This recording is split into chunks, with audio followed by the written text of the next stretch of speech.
இருக்க மாட்டோம். இத்தோடு எங்களுடைய இனத்தினுடைய முழுமையான விடுதலை கிடைக்கும் வரை தொடர்ந்து களத்தில் போராடுவோம் என்பதை கூறிக்கொண்டு அரசுக்கு மீண்டும் ஒரு முறை வேண்டுகோளாகவும் எடுத்துக்கொள்ளலாம், எச்சரிக்கையாகவும் எடுத்துக்கொள்ளலாம். உங்களுடைய திராவிட முன்னேற்ற கழக அரசாக இருந்தாலும் சரி, எதிர்க்கட்சியாக இருக்கக்கூடிய அண்ணா திராவிட முன்னேற்ற கழகமாக இருந்தாலும் சரி, உங்களுடைய வாக்கு வங்கிகளை ஒரு கணம் ஒரு இரவு உறங்காமல் விழித்திருந்து நீங்கள் பாருங்கள் எந்த சமுதாயம் பெரிய அளவில் இந்த திராவிட கட்சிகளுக்கு ஆதரவு அளித்திருக்கிறது என்பதை சற்று சிந்தித்து பாருங்கள். எதற்காக புறக்கணிக்கப்படுகிறீர்கள்? எதற்காக ஒரு சமுதாயத்தை தொடர்ந்து புறக்கணிக்கிறீர்கள்? கேட்பதற்கு நாதி இல்லை என்பதற்காகவா? ஆகவே இரண்டு திராவிட கட்சிகளுக்கும் நான் ஒரு வேண்டுகோளும் விடுக்கிறேன், ஒரு எச்சரிக்கையும் விடுக்கிறேன். இந்த யாதவ சமுதாயத்தை இனிமேலும் நீங்கள் தொடர்ந்து புறக்கணிக்க முயற்சி செய்தால் இந்த இரண்டு திராவிட கட்சிகளும் தமிழ்நாட்டில் யாதவ சமுதாய மக்களால் புறக்கணிக்கப்படுவார்கள் என்பதை எச்சரிக்கை விடுக்கக்கூடிய இந்த மேடையாக நாங்கள் இந்த மேடையை பார்க்கிறோம்.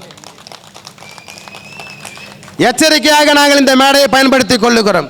ஆகவே இந்த திராவிட கட்சிகள் யாதவ சமுதாயத்தின் மக்களுக்கு பிரதிநிதித்துவத்தை அளிக்க வேண்டும், கல்வியில இடஒதுக்கீடு அளிக்க வேண்டும், அதே போன்று வேலை வாய்ப்பில் இடஒதுக்கீடு வழங்க வேண்டும்.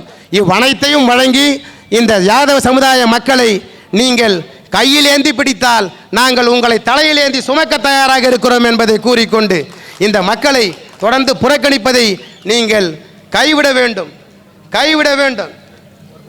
சமுதாய அடிப்படையில், சாதி அடிப்படையில் தலைவர்களை எல்லாம் அழைத்து பேசி சட்டமன்ற உறுப்பினருக்கான வேட்பாளருக்கான அனைத்து பட்டியலும் அழைத்து பேசி கொடுக்கிறீர்களே, இந்த சமுதாயம் உங்களுக்கு என்ன செய்தது? என்ன அப்படி ஒரு துரோகம் செய்தது? நாங்கள் விழித்து கொண்டோம்.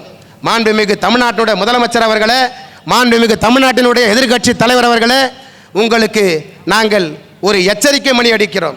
நாங்கள் இந்த சமுதாயம் விழித்து கொண்டது, இனிமேலும் நீங்கள் எங்களை ஏமாற்ற முடியாது என்பதை கையில் ஏந்தி கொள்கையாக ரதத்தில் வலம் வந்து கொண்டிருக்கக்கூடிய அண்ணன் மரியாதைக்குரிய எம்பி சேகர் அவர்கள் எந்த நிலையை அவர் முன்னெடுத்தாலும் அந்த நிலையில் அவருக்கு பின்னால் நாங்கள் எப்பொழுதும் துணை நிற்போம் என்பதை கூறிக்கொண்டு, எப்பொழுதும் நாங்கள் உறுதுணையாக இருப்போம் என்பதை கூறிக்கொண்டு, நான் இந்த மக்களுடைய அன்பிற்கும் எவ்வளவு நேரமாக இந்த மாவட்ட மாநாட்டிற்கு என்ன சொல்ல போகிறார்கள் என்று ஆவலோடு எதிர்பார்த்து கொண்டிருக்கக்கூடிய உங்களை எல்லாம் பார்க்கும் பொழுது உங்களுடைய கோரிக்கைகள், உங்களுடைய எதிர்பார்ப்புகள் அனைத்தும் வெகு விரைவில் நிறைவேற்றப்படும் என்பதை கூறிக்கொண்டு இங்கே பேச வாய்ப்பளித்தமைக்கும் வாய்மொழி கேட்டமைக்கும் நன்றி பாராட்டி விடைபெறுகிறேன். நன்றி, வணக்கம்.